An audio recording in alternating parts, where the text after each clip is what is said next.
Hi, Shubhankar. Thank you so much for taking our time for this interview. For the viewers, may we request you to please share your journey, your story in your own words? Sure, Dikshita. So I'm from Bombay, but I was working in Bangalore for about 5 years in analytics.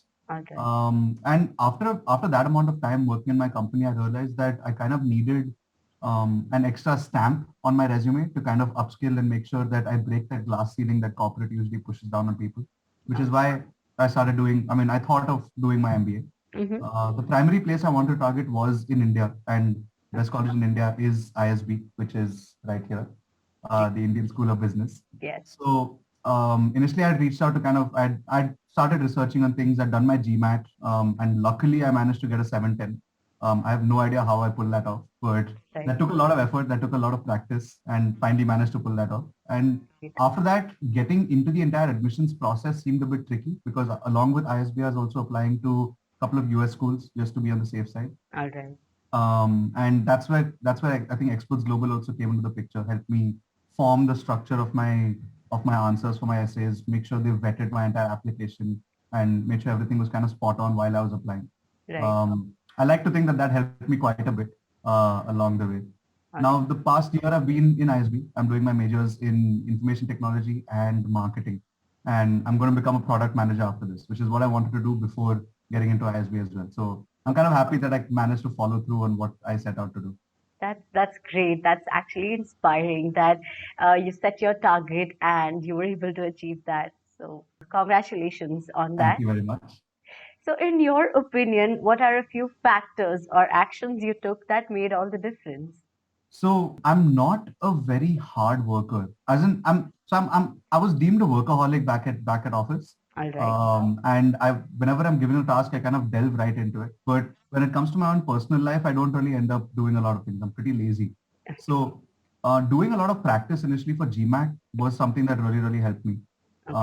Not just to help me score a 710 in GMAT, but also later on, because what ended up happening is every day I used to practice about 10, 15, 20, 30 different kind of problem sets, either of math or logical reasoning or whatever else. And just practicing that regularly kind of put me into the motion of doing things for myself more regularly. Because after that, for example, after the GMAT, there was a void, right? I didn't have to study after doing the GMAT anymore.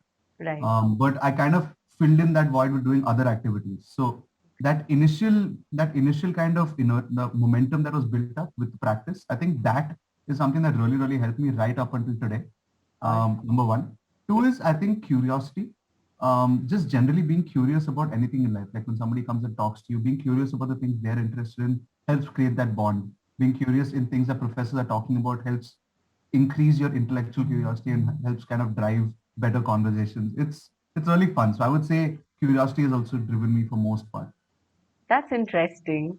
So, with the benefit of hindsight, what are a few mistakes you believe you committed in the process? Hmm.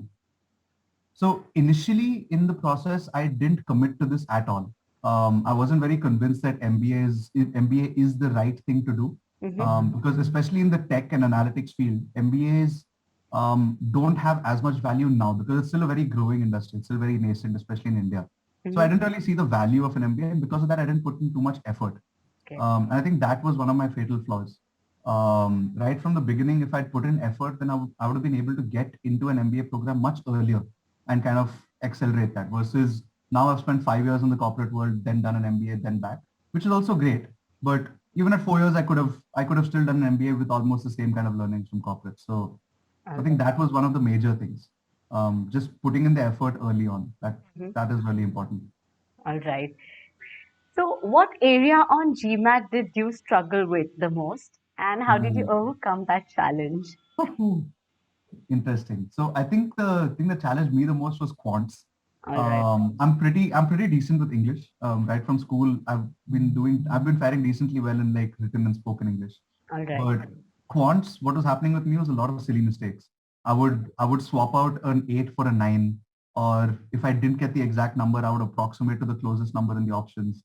Stuff like that. Very stupid, very silly mistakes, which were very difficult for me. Which is why I think I had to practice quants a lot more than English and stuff. Okay. So, what area in the application process did you struggle with the most? How did you overcome that challenge? So Expose Global is the answer to that. But basically, the application writing process, as in the essay writing process, I think was the most difficult part for me. Me personally, I'm never able to really talk about myself really well. Mm-hmm. I always need someone to help me form words initially. And if I have a base, I can always edit on top of that. That's always easier for me. All Writing right. a blank sheet is very difficult. And I think Expose Global helped me do that really, really well. They helped me fill up that blank sheet, number one.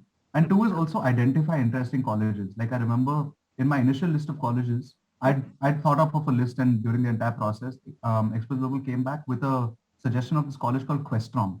All right. Um, and Questrom was a very interesting college. I actually got in there as well on a scholarship. Oh, that's great. But I ended up taking ISB. I mean, I wouldn't have been exposed to these options if Expose Global wasn't in the picture. So I think identifying the right colleges and helping fill up that blank sheet, those would be the things that I really struggled with the most, that I was really helped with. All right.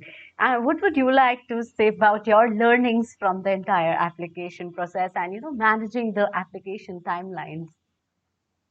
So the major thing I would like to tell people is start early. I'd started pretty late. I'd given my GMAT in August, and the first round application deadlines were in September. It's a Mm-hmm. very short window. Right. So I would say start as early as possible so you can pace yourself and have fun with the process rather than being rushed through it. Yeah, absolutely. So, would you like to share your interview experience with the B schools? Sure. So my interview experience was actually pretty fun. Mm-hmm. There were a couple of standard questions that were shared over with me earlier, and I'd also Googled and searched for a lot of different types of interview questions. What are your strengths? What are your weaknesses? Mm-hmm. What's your story like? What do you want to do? Why do you want to do it? All of the standard stuff, and also other funky stuff like what's my favorite book and everything else. Okay. So that entire thing was a little fun because that was a little introspective for me. I Mm-hmm. don't really I don't really take out time otherwise to think about myself and what really drives me to do the things I want to do. All right. And that was really interesting for me. Through the interviews, I think me personally, I had fun with them. It Mm-hmm. was more of an engaging conversation with the interviewer versus an interview in almost every single interview of mine, which was interesting. I was asking them their likes, they were asking me my likes, and there was a nice conversation, nice banter between them. And I think that also helped in the entire application process. Okay. I think colleges are looking for people who are outgoing and engaging All because they like that kind of diversity in the entire batch, and they Mm-hmm. like to know that people can interact with each other. Right. So that is one major thing. Yeah, that's interesting. A lot of students do have that misconception that interviews are all about grilling sessions. But it's really nice to know that your interviews were quite smooth and conversational. So, would you like to share your MBA experience at ISB? It's been extremely hectic. So ISB is a 1 year program versus the standard 2 year programs that are there in the country, IMA, IMB, whatever else. Mm-hmm. And the thing is, we have the same content that a 2 year program should have, but it's condensed into 1 year, All which is right. why it becomes extremely hectic. We have every term for us is a month long, and every 2 weeks there are exams. Okay. There are new things happening all the time. There are activities happening on campus. There are still different student bodies and professional clubs that we have to work with. I'm also part of one of the professional clubs in ISB, Okay. the Business and Technology Club. Uh-huh. So there are a lot of different things that come up in between. So because of that, it becomes really hectic. Mm-hmm. But it's also really fun because you're working with a lot of people who are your similar kind of age group, Mm-hmm. with similar kind of mentality, similar thought processes, and it becomes really fun and engaging after a point because you're spending sleepless nights. Like I have seen more sunrises in ISB than I've ever seen in my life before.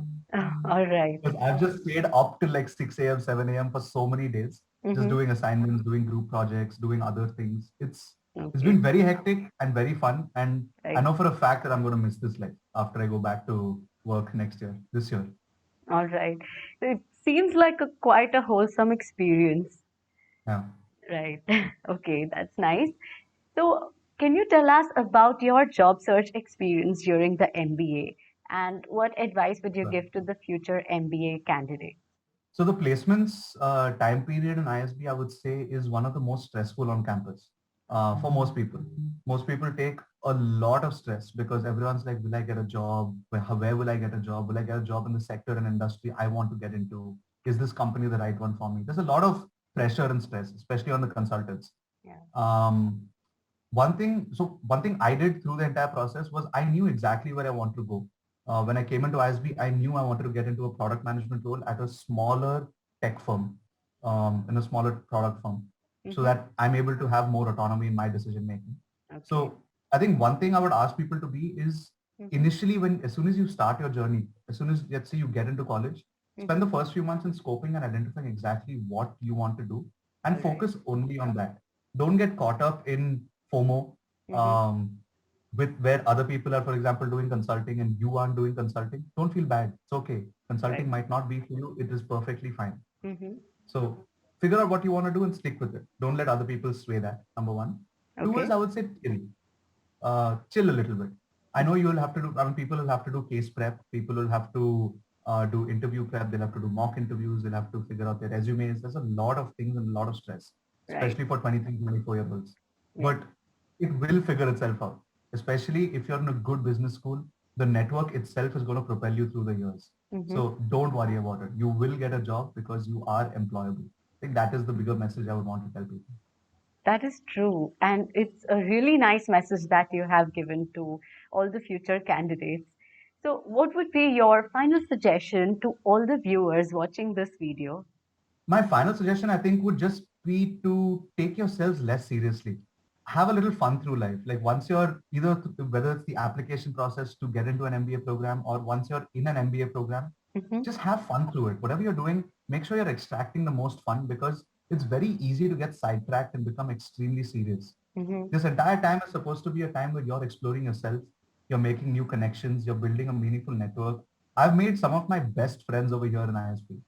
And that wouldn't have happened if I was spending all my day just sitting in my room and studying and doing assignments. Assignments is definitely there. It's one piece of the puzzle. Mm-hmm. But the other pieces of the puzzle are also extremely essential. Engage with people, have fun through it. I think that would be my biggest request from anyone watching this. That's amazing.